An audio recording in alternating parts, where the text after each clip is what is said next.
এটুকু মাথায় থাকুক।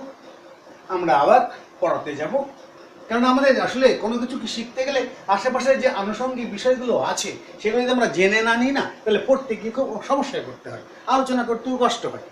এতে একটু টুকটাকি মাথায় রাখলাম ব্যাপারটাকে, অতএব এগুলো বুঝতে এখন কোনো অসুবিধা হবে না। আচ্ছা আসুন, সুষম বেগ। সুষম বেগের কি সংজ্ঞা ছিল? যে গতিপথের সর্বত্র যার বেগের মান সমান, গতিপথের সর্বত্র যার বেগের মান সমান, তার বেগটাকে আমরা বলবো সুষম বেগ। প্রতি মুহূর্তে তার বেগ সমান। এখন প্রশ্ন হলো, আমাদের কি সবসময় এই ঘটনা ঘটে? আমার মনে হয় যে খুব কম সময়ে সুষম বেগের ঘটনাটা ঘটে। একটা উদাহরণ নাও না কেন, তুমি বাড়ি থেকে বেরোলে সাইকেল নিয়ে, বারান্দায় আসলে, সাইকেলটাকে নামালে, সাইকেলের উপর উঠলে, তারপর প্যাডেল করলে, চলতে শুরু করলো। আচ্ছা, তোমার স্টার্টিং মুহূর্তে কত বেগ ছিল? কোনো কি বেগ ছিল? থামা অবস্থায় ছিল। তারপরে তুমি প্যাডেল মারলে, একটা বল প্রয়োগ করেছো, আস্তে আস্তে আস্তে আস্তে তোমার বেগ বাড়লো। একটা নির্দিষ্ট বেগ আসার পর তুমি আর বেগ বাড়াচ্ছ না, রাস্তা দিয়ে হাঁটছো, বা রাস্তা দিয়ে সাইকেল চালাচ্ছ, রাস্তার সঙ্গে চাকার ঘর্ষণ, যদি ওই জায়গাটার কথা সঠিক 100% নয়, আরও গোলমাল আছে কথাটা, যাক গিয়ে এর জন্য তোমার কিছুটা বেগ, তার বল বা শক্তি ক্ষয় হচ্ছে, ওই জন্য মাঝে মাঝে একটু প্যাডেল করে করে ওইটুককে সমান করে দিচ্ছ। কিন্তু প্রথমে যখন তুমি বেগ বাড়াও তখন কিন্তু বেশ জোরে জোরে প্যাডেল করতে হয়েছে, তাই না? যাকে তাহলে তুমি একটা নির্দিষ্ট পরিমাণ বেগ প্রাপ্ত হওয়ার পর তুমি তোমার বেগটা স্থির রাখলে। আবার স্কুলে যখন পৌঁছে গেছো প্রায়, তখন তুমি প্যাডেল বন্ধ করলে, করে আস্তে করে ব্রেক মারলে, তোমার ওই বেগ আস্তে আস্তে কমতে কমতে কমতে শূন্য হলো। সাইকেল থামলো, তুমি নামলে। তাহলে তোমার স্টার্টিং মুহূর্তেও বেগও ছিল শূন্য, তুমি যেখানে নামলে সেখানেও তোমার বেগ শূন্য। গতিপথের মাঝখানে তোমার সমবেগ ছিল, সব জায়গায় বেগের মান সমান ছিল। হ্যাঁ, শর্ত আছে, রাস্তায় যদি ভাঙাচোরা না হয়, আঁকাবাঁকা না হয়, রাস্তায় কোনো গরু ছাগল পারাপার না হয়, বা কোনো গাড়ি টাড়ি না আসে, বা তোমাকে এঁকে বেঁকে যেতে না হয়, তাহলে নতুবা তোমাকে সামনে গরু ছাগল পড়লেই ব্রেক করে স্লো করতে হবে, রাস্তায় লোকজন হলে স্লো করতে হবে, যদি রাস্তায় ভিড় থাকে তোমার স্লো যাবে, যত রাস্তা ফাঁকা তত বেগ বাড়বে, এটি স্বাভাবিক কথা। তাহলে বেগ হরদম পরিবর্তিত হয়। যাকে আমরা একটা আমাদের এই সাইকেল এক্সাম্পলটাই নিই, তাহলে বুঝতে সুবিধা হবে। তুমি যদি তোমার এখানে বেগের পরিবর্তন ঘটলো কিনা বলো, স্টার্টিং থেকে তোমার একটা বেগ আসা পর্যন্ত তোমার বেগের একটা পরিবর্তন ঘটেছে।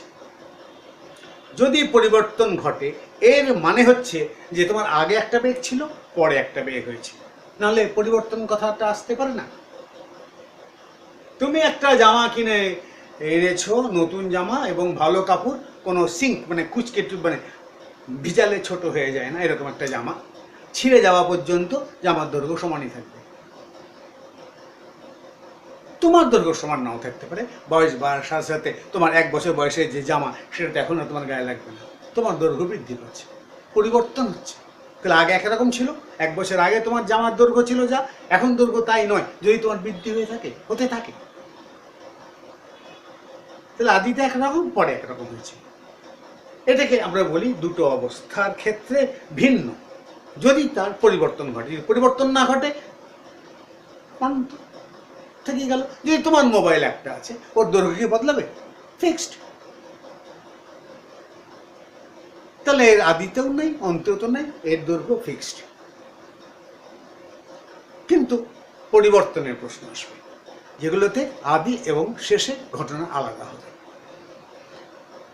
তাহলে আমি বলতে পারি স্টার্টিং মুহূর্তে যে বেগটা থাকবে, আরম্ভের মুহূর্তে যে বেগটা থাকবে, সে বেগটাকে আমরা বলি আদি বেগ।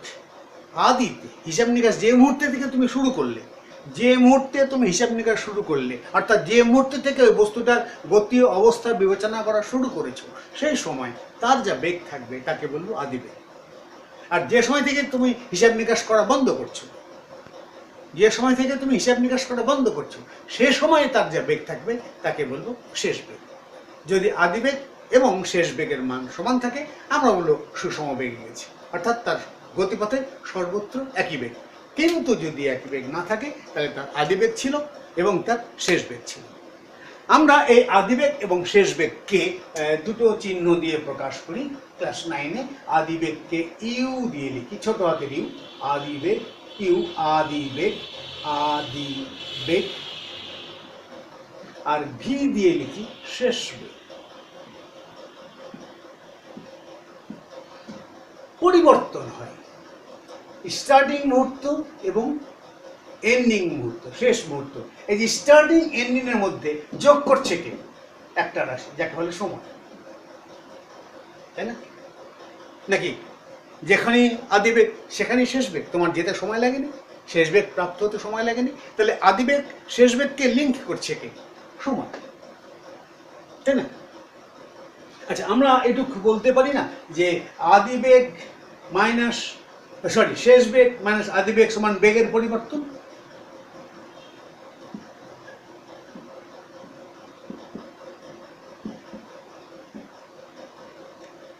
বেগের পরিবর্তন, বেগের পরিবর্তনকে না ডেল দিয়ে লেখে, এত বড় বড় করে না লিখে ডেল দিয়ে লেখে, চেঞ্জ, পরিবর্তন, আদিবেগের পরিবর্তন। তাহলে আদিবেগের বেগের পরিবর্তন, বেগের পরিবর্তন কতক্ষণে হয়েছে? টি সেকেন্ডে। টি সেকেন্ডে তুমি ইউ বেগ থেকে যাত্রা শুরু করে ভি বেগ প্রাপ্ত হয়েছে। এখন প্রশ্ন আছে একটা কথা, সেটা হলো এই যে বেগের যে পরিবর্তন হচ্ছে, প্রতি সেকেন্ডে যেটুকু বেগের পরিবর্তন হয় তাকে বলা হয় ত্বরণ। প্রতি মুহূর্তে প্রতি সেকেন্ডে যেটুকু পরিমাণ বেগের পরিবর্তন হয় তাকে বলা হয় ত্বরণ। অর্থাৎ এই আমার এই বেগের পরিবর্তন টি সেকেন্ডে হয়েছে, তাহলে V minus you by T, একে আমরা ত্বরণ অ্যাক্সিলারেশন এ দিয়ে দিই। এটাকে মাথায় রাখতে হবে। বেগের পরিবর্তনের হার এক সেকেন্ডে যেটুকু পরিবর্তন হয়েছে সেটা হলো এ, ত্বরণ। তাহলে বেগের একক কি? বেগের একক কি? Metre per second. Metre per second, metre per second দুটোই মিটার পার সেকেন্ড ভাগ সেকেন্ড, তাহলে মিটার পার সেকেন্ড স্কোয়ার। তাহলে এই হিসাব হলো এর একক মিটার পার সেকেন্ড স্কোয়ার। ত্বরণের একক কি হলো? Metre per second. আমি ব্র্যাকেট দিচ্ছি বোঝানোর জন্য। ত্বরণের একক কি হলো? Metre per second square. মজার ব্যাপার দেখো, যদি তোমার আদিবেগ শূন্য হতো, অর্থাৎ যদি ইউ ইকুয়াল টু 0 হতো, তাহলে ভি বাই টি মাইনাস 0 মানে 0 থাকলো, ইকুয়াল টু এ হতো, বা ভি ইকুয়াল টু এ টি, এরকম হতো। কোন সময় এটা হবে? যদি আদিবেগ শূন্য হয়। কোন সময় এটা হবে? যখন আদিবেগ শূন্য নয়। তাহলে এই চেহারাটাকে একটু বদলাই তো, দেখি তো কেমন লাগে। V minus U equal to A T, বেগের পরিবর্তন সমান এটি, বেগের পরিবর্তন সমান এটি। আচ্ছা আচ্ছা আচ্ছা আচ্ছা আচ্ছা, এখানে একটু আরো বলে নি। তাহলে এভাবে বলতে পারি না, del V equal to A টি। এ একটা ধ্রুব রাশি, বারবার বলছি। তাহলে আমি বলতে পারি কি, ডেল ভি সমানুপাতিক টি, টি এর সমানুপাতিক। সমানুপাতিক চিহ্ন একটা ধ্রুব সংখ্যা আসে, ওইটাই হচ্ছে আমার এ। ঠিক আছে? আচ্ছা, যেমন ধরো একটা এক্সাম্পল নেওয়া যাক, যে আগে যখন তুমি ছোট ছিলে 1-2 এ পড়তে, তখন তোমার মা তোমার ব্যাগের মধ্যে একটা টিফিন বক্স দিয়ে দিত, তার মধ্যে খাবার দিয়ে দিত। তুমি টিফিন পিরিয়ডে যখন ঘন্টা পড়তো, ক্লাসে বসে খাবার খেতে, পানি টানি খেতে, আবার ক্লাস করতে। বড় হয়ে গেছো, ব্যাগের মধ্যে এখন অনেক বই আঁটাতে হয়, ব্যাগের মধ্যে আঁটে না। তাছাড়া এই ক্লাসের মধ্যে বসে বসে খাওয়া এখন একটু লজ্জাকর ব্যাপার হয়ে গেছে। ওই জন্য এখন থেকে ঠিক করে দিল তোমার বাবা যে ঠিক আছে, আর তুমি খাবার নিয়ে যেও না, তোমাকে আমি স্কুলে যাওয়ার জন্য প্রতিদিন তোমাকে আমি 10 টাকা টাকা দেবো। ওকে, 10 টাকা করে টাকা দেবে, প্রতিদিন 10 টাকা করে টাকা দেবে। আচ্ছা, যেদিন থেকে তোমার বাবা তোমাকে টাকা দেওয়া শুরু করলেন, সেদিন তোমার পকেটে কোনো টাকা ছিল না, তোমার ব্যক্তিগত কোনো অর্থ ছিল না। আর তুমি একটু সঞ্চয় টাইপের ছেলে, বা তোমার কিছু স্বপ্ন আসলো মাথায় যে প্রতিদিনই 10 টাকা করে পাই, তাহলে আমার মাসে 300 টাকা থেকে 5টা শুক্রবার বা 4টা শুক্রবার বাদ দিলে 4-10 40 টাকা বাদ যাবে। তাহলে 3-4 12 120 থেকে 40 বাদ দিলে আমার 80 টাকা পার কত, হ্যাঁ 10 300 থেকে 4-5 40, 340 বাদ দিলে কত থাকে? 260।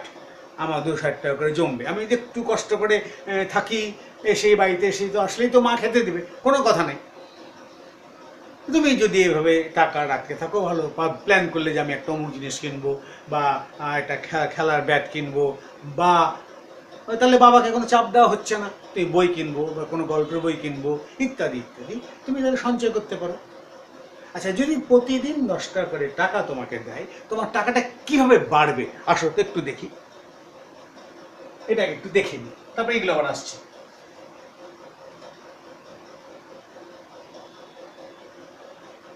এই ধরো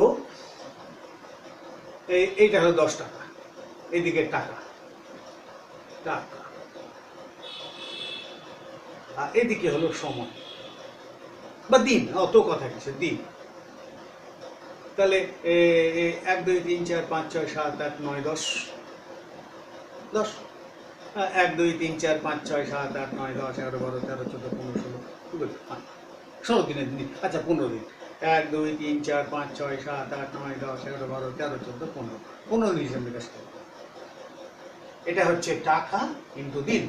আচ্ছা বলো দেখি, তোমার এই 15 দিন 10 টাকা করে আছে, 10 টাকা প্রতিদিন 10 টাকা, এই প্রথম দিন 10 টাকা, দ্বিতীয় দিন 10 টাকা, তৃতীয় দিন 10 টাকা করতে করতে করতে করতে এই 15 দিনে তোমার কত টাকা হবে?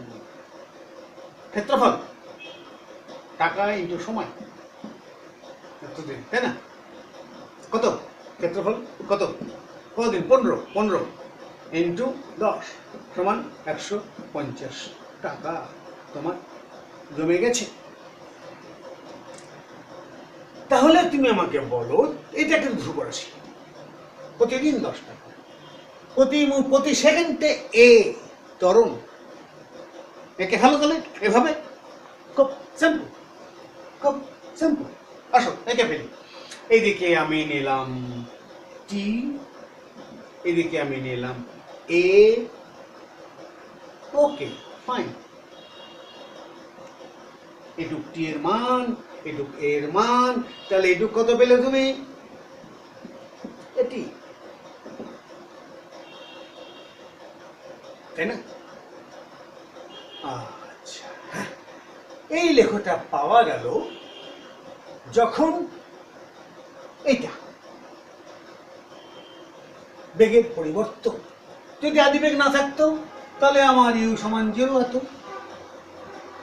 তাহলে এখন ভি সমান তাহলে কত হলো বের করো।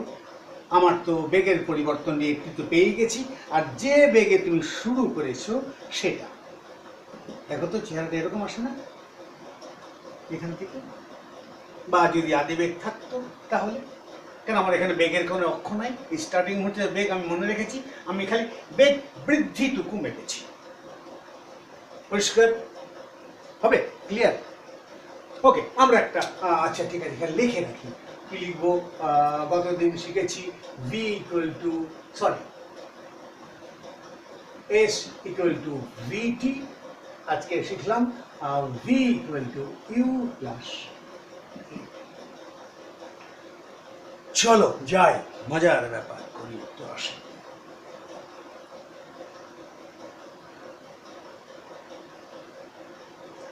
আসলে এবার আমরা ত্বরণ অলার যাত্রা শুরু করবো। ত্বরণ অলা যাত্রা আমরা বেগ মাপবো, এদিকে সময়, এদিকে বেগ।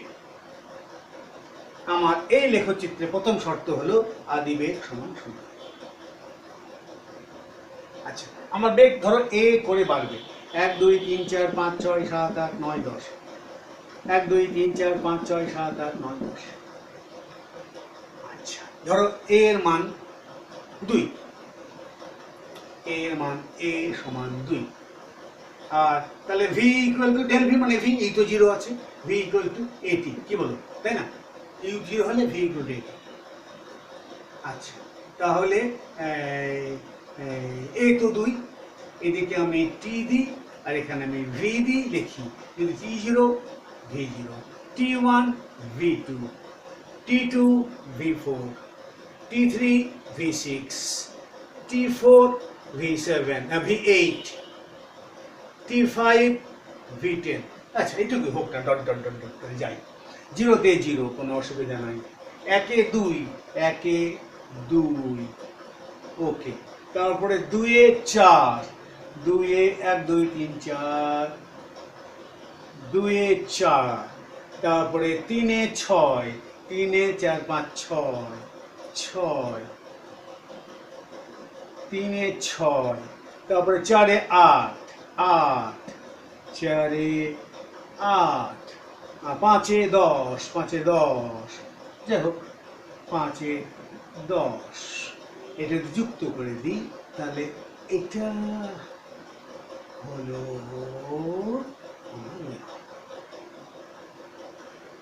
ঠিক আছে না? এটা আমরা দেখো না। ওকে, এখানে কি পেয়েছো? ধরা হয়েছিল বেগ। এটা কি? সময়। বেগ এবং সময় এর গুণফল কি হবে? ক্ষেত্রফল। ওকে, আচ্ছা বলো, যদি প্রতি সেকেন্ডে এ পরিমাণ, এখানে যেমন 2 ধরা হয়েছিল, এ পরিমাণ বেগ বাড়তে থাকে, তাহলে টি সেকেন্ড পর তার কতটুকু বেগ বেড়েছে বলো? বেগ বৃদ্ধি কতটুকু হয়েছে? বেগ বৃদ্ধি কত? বেগ বৃদ্ধি মতো ভি ধরেছি আমরা, ভি সমান তাহলে কত বলো? এটি কিনা বলো? তাহলে এটা কি আমার এটি না? ভি ইকুয়াল টু এটি না? ওকে, এটা আমার এটি, এই রেখাটা আমার এটির মান এতটুকু দেখাচ্ছে। আচ্ছা এটুক কত? টি। তাহলে এই যে ক্ষেত্রফল, এখন এটা পেলাম ক্ষেত্রফল, বেগ ইনটু সময় সমান এই ক্ষেত্রফল। তাহলে এই ক্ষেত্রফল কি হবে? এর অর্ধেক। তাহলে a is equal to half vt। v এর মান কত? 80।